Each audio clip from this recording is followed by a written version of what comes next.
SIT అధికారులు కూడా చెప్తా ఉన్నా, ఏదైనా ఉంటే నీ సిట్ దగ్గరికి వస్తా, ఏదైనా ఉంటే నా ఇంటికి రండి. రే నాగరాజు, ఆఖరిలోనే ఖాయం చేసుకోరా. అందరిలాగా జోగి రమేష్ ఇంటికి వచ్చాం, సోదా రమ్మని అడుగుతా ఉన్నా. తొందర ఎందుకన్నా, ఎందుకు తొందర, వెయిట్ చాలా చేస్తా ఉన్నా. అటు చూడు బే.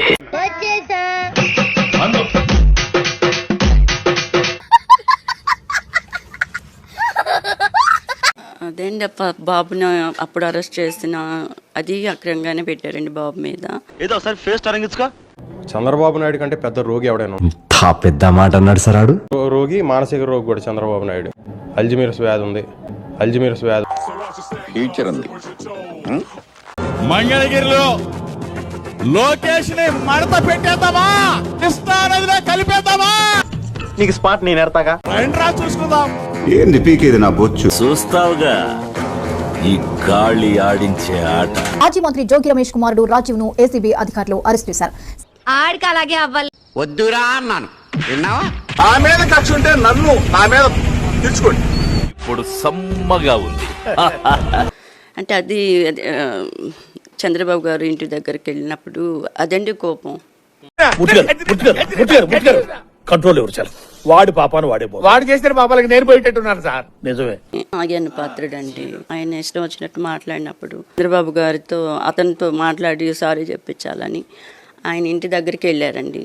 ఒక్కసారి ఫేస్ టర్నింగ్ ఇచ్చుకోండి. చంద్రబాబు నాయుడు ఛాలెంజ్ చేస్తున్నా, నేను ఇక్కడ ఉన్నారా?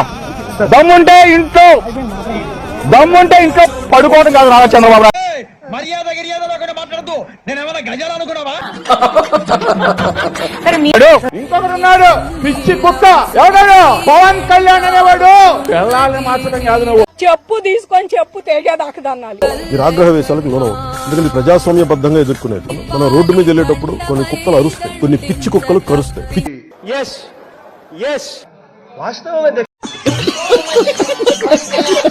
పిచ్చి కుక్క కరిచింది కదా అని మనం గర్వం కదా. మనం ఏం చేస్తాం? మున్సిపాలిటీ వ్యాన్ వచ్చే వరకు వెయిట్ చేసి ఆ పిచ్చి కుక్కని మున్సిపాలిటీ వ్యాన్ లో పడాలి. అప్పుడు మీడియా అంతా ఉంది కదండి. అంటే ఆయన ఏమో సారీ చెప్పించడానికని అట్లాగా అప్పటి నుంచి కోపం పెట్టుకొని ఉన్నారండి. మీకు మాట ఇస్తున్నాను, మున్సిపాలిటీ వ్యాన్ వస్తుంది, పిచ్చి కుక్కని పట్టుకెళ్ళిపోతుంది. అప్పుడు దాకా మీరు దయచేసి సంయమనం పాటించండి.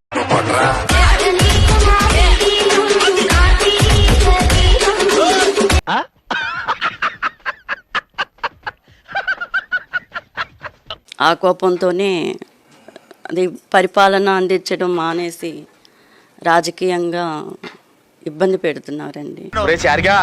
ఇదంతా నీ ట్రైనింగే కదరా? నాకు ఆయనకి అసలు సంబంధం ఏంటరా?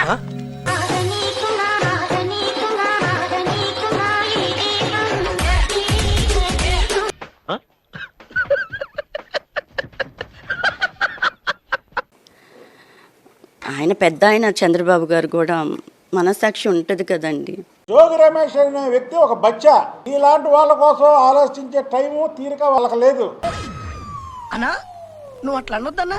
ఈ రాష్ట్రాన్ని అభివృద్ధి పదంలో ఎలా నడిపించాలని అహర్నిశలు కష్టపడుతున్న వాళ్ళు చంద్రబాబు గారు, లోకేష్ బాబు గారు. నువ్వు ఏమిట కనపడలేదా మీ కంటికి? పెట్టలు దొరలాగా అంతనబడి మీ దృష్టికి మరి కాదా? ఉండవే స్వామి, పిచ్చోడా ఫేస్ కదా చూడాల్సింది. మనసు చూడవే స్వామి, మనసు చూడవే స్వామి, మనసు చూడవే స్వామి.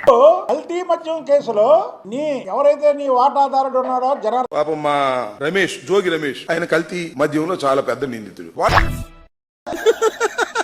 అట్టాగే ఉంటది, దానిలో కల్తీ ఉంటది. బ్రాండ్ బ్రహ్మాండంగా ఉంటది, దాంతో కల్తీ ఉంటది.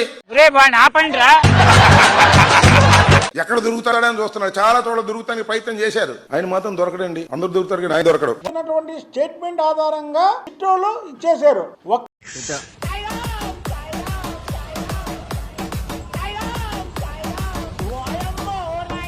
కేసులో ఒక దొంగ దొరికిన తర్వాత ఆ దొంగ ఇంట్రాగేషన్ లో ఆ దొంగతనం ఎవరు చేపించారు, ఆ దొంగతనం వెనకతలు ఎవరున్నారు, ఆ దొంగ ఎక్కడ అమ్మాడు, ఇవన్నీ కూడా ఇంట్రాగేషన్ లో బయటపడతాయి.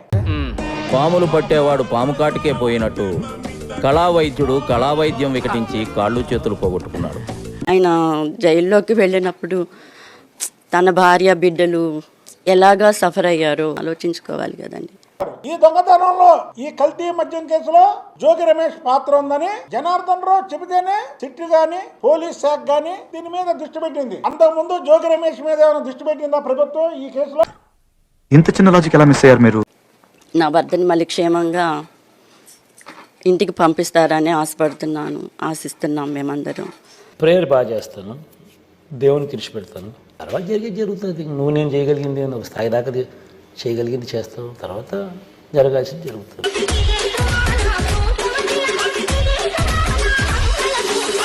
చూద్దాంలే. చూడటం కాదండి, మీరు చెయ్యాలంతే.